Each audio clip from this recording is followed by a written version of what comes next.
آیت نمبر 17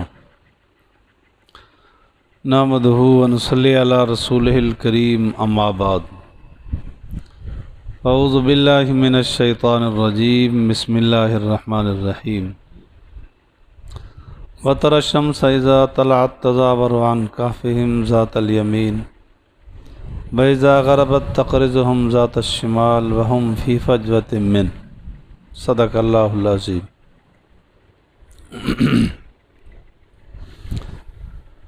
اصحاب کہف کا واقعہ عرض کیا جا رہا ہے۔ اصحاب کہف نیک لوگ، متقی لوگ تھے۔ انہوں نے اپنا گھر صرف اسی پہ چھوڑا تھا کہ اپنا دین بچا لیں۔ موحد لوگ تھے۔ وقت کا بادشاہ دقیانوس ظالم بھی تھا، مشرک بھی تھا۔ یہ 6 لوگ نکلے، 7واں ایک چرواہا ملا۔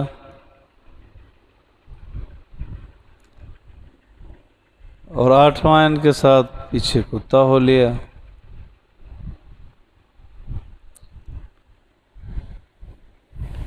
اس کو روکنے کی کوشش تو کی گئی، لیکن وہ ساتھ ہی رہا۔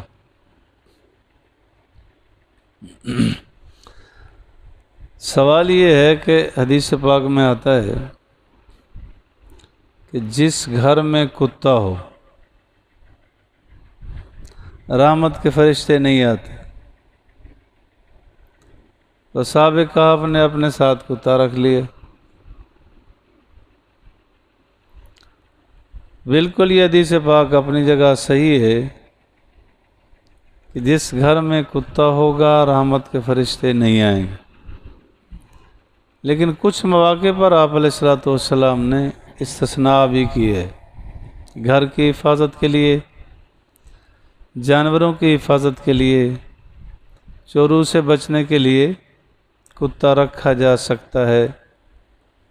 شکار کے لیے بھی کتا رکھا جا سکتا ہے۔ حضور علیہ السلام نے فرمایا جب شکار پر چھوڑو تو تکبیر پڑھ کے چھوڑ دیا کرو۔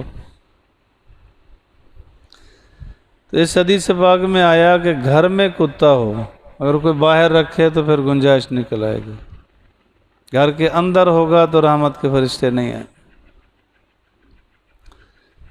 اسی طرح حدیث پاک میں آتا ہے جو آدمی گھر میں کتا رکھے گا اس کی نیکیوں میں سے 2 قیرات ثواب روزانہ کم ہوگا۔ قیرات کی تفسیر مفسرین نے مختلف، ایک قول یہ بھی ہے کہ 1 قیرات یا تو چھوٹا سا پیمانہ ہوتا ہے یا احد پہاڑ کے برابر بھی ہوتا ہے۔ تو اتنا بڑا اجر ضائع کر دیں گے۔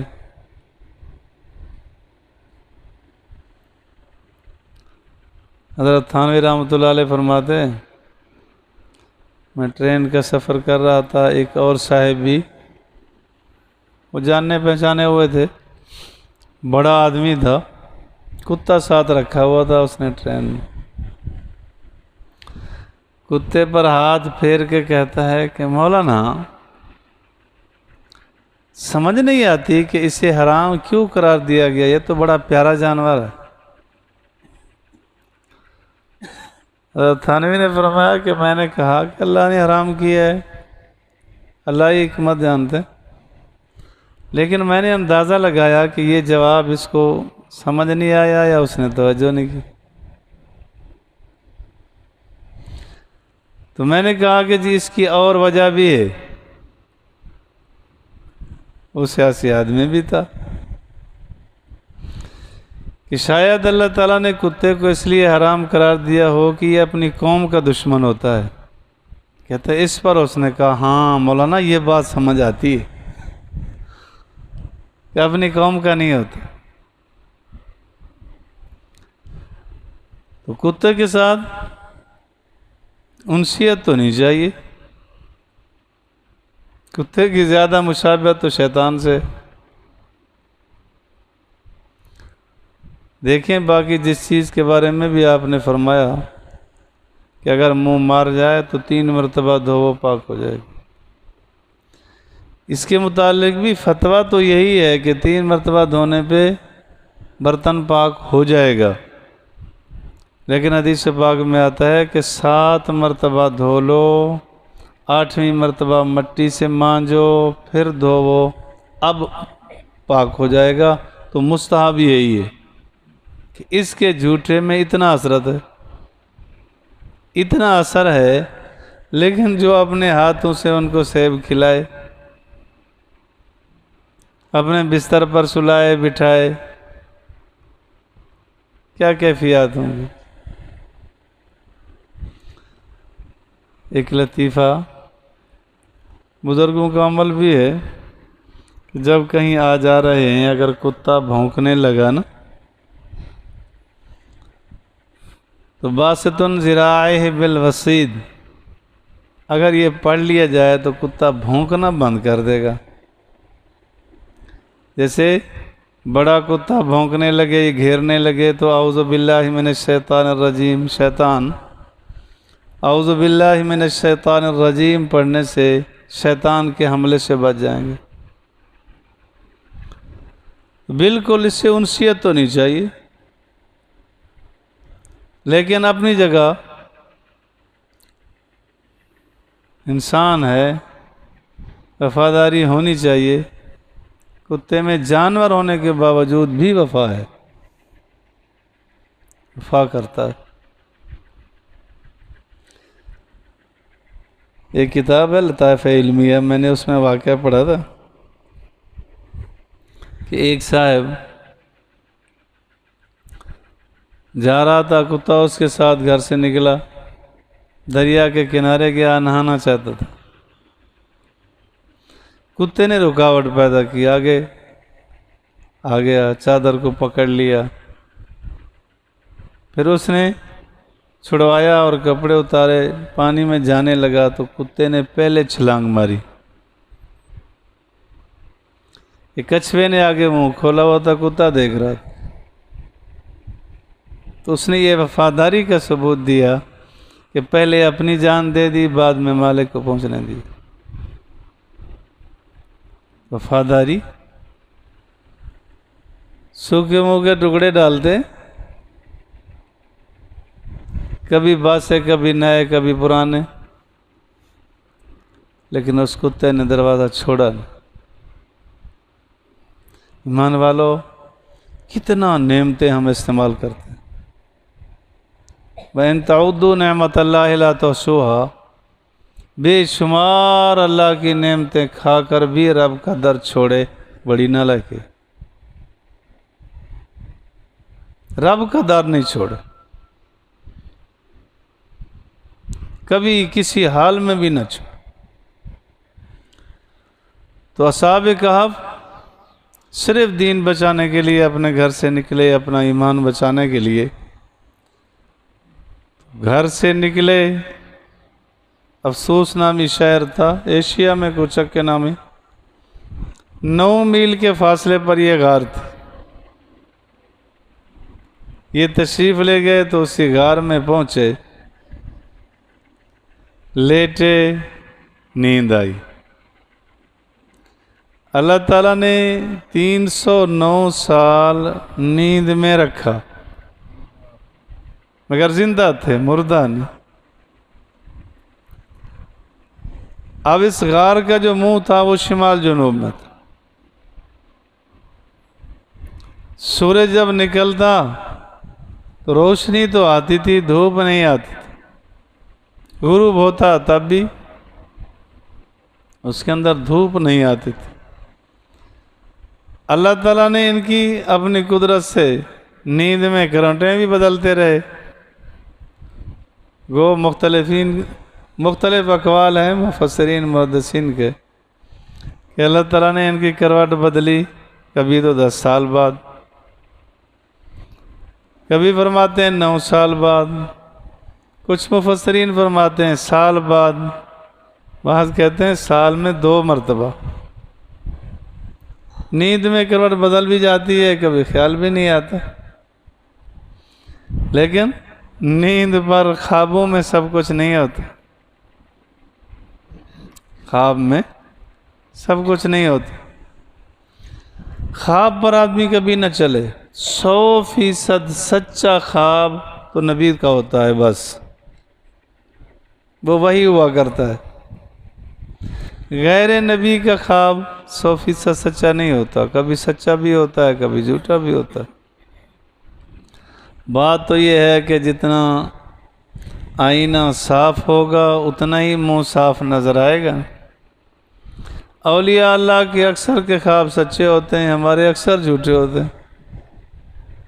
وجہ یہی ہے کہ ہمارے دل کے آئینے گدلے اور میلے، صاف نہیں ہیں۔ تو اللہ تعالیٰ نے ان کی بڑی حفاظت فرمائی، مخلص تھے، موحد تھے۔ اللہ فرماتے ہیں وَتَرَى الشَّمْسَ، تو دیکھے گا سورج کو، اذا طلعت، جس وقت طلوع ہوتا ہے تو وہ کتراتا ہے، عن کہفہم، ان کی غار سے، ذات الیمین، دائیں جانب، وَإِذَا غَرَبَتْ، اور جس وقت غروب ہوتا ہے تو وہ میل ہو جاتا ہے بائیں جانب، وَهُمْ فِي فَجْوَةٍ مِّنْ، اور وہ کھلی جگہ میں موجود ہیں، کشادہ جگہ پر موجود ہیں، لیکن اللہ نے حفاظت ہی ہوں کی، حفاظت تو کرتا ہے اللہ تعالیٰ۔ حدیث پاک میں آتا ہے آپ علیہ السلام تشریف فرما تھے، صدیق اکبر رضی اللہ تعالیٰ عنہ ساتھ بیٹھے تھے۔ آپ علیہ السلام کی چچی آنے لگی، پتہ تھا کہ یہ آئے گی کہ زبان مارے گی، مسلمان تو تھی ہی نہیں، ابو لہب کی بیوی۔ صدیق اکبر رضی اللہ تعالیٰ نے عرض کیا کہ اللہ کے رسول وہ تو آ رہی ہے، مطلب بیعت بھی کرے گی۔ حضور علیہ السلام نے فرمایا نہیں، کچھ نہیں۔ وہ آئی، حضور ساتھ بیٹھے تھے، اور وہ آ کر کہنے لگی صدیق اکبر سے، تیرا ساتھی دوست کدھر گیا؟ جتنا دیر جو کچھ کہتی رہی حضور نظر ہی نہیں آئے، تشریف فرماتے تو اللہ حفاظت فرما لیتا۔ تو اللہ نے ان کی حفاظت فرمائی، فرمایا ذالک من آیات اللہ، یہ اللہ کی نشانیوں میں سے ایک نشانی۔ من یہد اللہ فہو المہتدی، یہ بات یاد رکھنے کی ہے کہ اللہ تعالیٰ نے انسان کو اختیار دیا ہے، ایمان لانے پر اللہ مجبور نہیں کرتا، جبراً نہ تو اللہ فرماتے ایمان لے آؤ، اور نہ ہی جبراً کفر پہ لگاتے، اللہ نے اختیار دے دیا، ومن شاء فلیؤمن ومن شاء فلیکفر، جو چاہے ایمان قبول کر لے، جو چاہے، لیکن جو ہدایت کی طرف آنا چاہے وہ آئے گا اللہ کی توفیق سے، وما توفیقی الا باللہ، اور جو ہدایت کی طرف آئے گا چاہت ہوگی تو آئے گا، وَيَهْدِي إِلَيْهِ مَن يُنِيبُ، جو ہدایت چاہے گا اللہ اس کو ہدایت دیں گے، جو چاہتا ہے کہ میں ہدایت پر نہیں آتا اللہ بھی اس کو اختیار دیتے ہیں، فَلَمَّا زَاغُوا أَزَاغَ اللَّهُ قُلُوبَهُمْ، جدھر جاتا ہے جاتا، اللہ کو کیا ضرورت ہے؟ زندگی بھر میں ہر لمحہ اللہ تعالیٰ سے ہدایت مانگنی چاہیے، اپنی دعاؤں میں اس دعا کو بھی شامل کر لیا جائے تو خوب ہوگا، ربنا لا تزغ قلوبنا بعد اذ ہدیتنا وہب لنا من لدنک رحمہ انک انت الوہاب، کہ اللہ نے ہدایت دی، ایمان ہے، کلمہ پڑھا، مسلمان ہیں، اللہ وہ موڑ پر نہ لے جائے کہ کفر اختیار کرنا پڑ جائے، ہدایت سے ہٹ جائے، اللہ اپنی حفاظت فرمایا، ہر مسلمان کی حفاظت ہو۔ من یہد اللہ، اللہ جس کو ہدایت دے، فہو المہتدی، وہ ہدایت یافتہ ہے، وہ ہدایت یافتہ ہے۔ حدیث پاک میں آتا ہے حضور علیہ السلام کی خدمت میں ایک صحابی نے عرض کیا، اللہ کے رسول، یہود کے پہلے لوگوں کے فرقے بنے. حضور علیہ الصلوۃ والسلام نے فرمایا پہلی امتوں کے 72 فرقے بنے، میری امت کے 73 بنیں گے. تو صحابی نے عرض کیا اللہ کے رسول پھر ہدایت پر کون ہوگا؟ مسلم شریف میں حدیث ہے، آپ علیہ الصلوۃ والسلام نے فرمایا ما انا علیہ و اصحابی، کہ جس راستے پر میں اور میرے صحابہ چل رہے ہیں یہ ہدایت کراتا ہے. شرح مسلم علامہ نووی رحمۃ اللہ علیہ نے ایک جگہ نقل کیا ہے کہ جو 73واں فرقہ ہوگا اس کی علامت کیا ہوگی.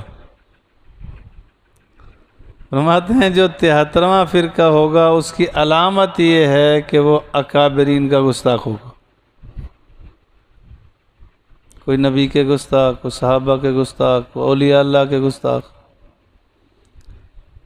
پہلے اکابرین کو وہ گالیاں دیں گے اور ان کے گستاخ ہوں گے، جو ان کی علامت ہوگی. اللہ حفاظ فرمائے. تو ہدایت یافتہ وہ ہے جس کو اللہ ہدایت دے. وَمَن يُضْلِلْ، اور جس کو اللہ گمراہ کر دے فَلَن تَجِدَ لَهُ وَلِيًّا، اس کے لیے تو کوئی حمایت اور رہنما نہیں پائے گا. اللہ مجھے اور آپ کو فہم قرآن نصیب فرمائے، فہم حدیث نصیب فرمائے، اتباع سنت اتباع. الحمدللہ رب العالمین.